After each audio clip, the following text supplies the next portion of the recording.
Čo máš ešte? To by si dopadol. Čabajda, daj ho dole.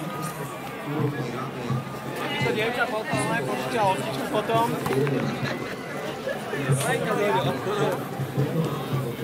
Jaj.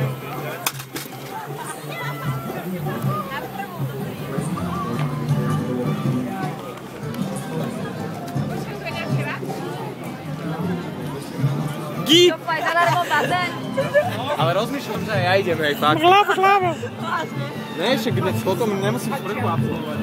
Idem aj ja. Foj, budeš to natáčať celé? Nejaký šampón alebo tak. Zubnú kefku.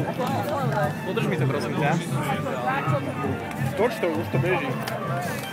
Beží to, iba to drž. Ja tu mám veľa vecí. Od Ivany sme sa nejak rozišli, on išiel na Silent Edition. Lúka, zoberieš mi to? Ja, jasne, však on je tu vlastne holku. No.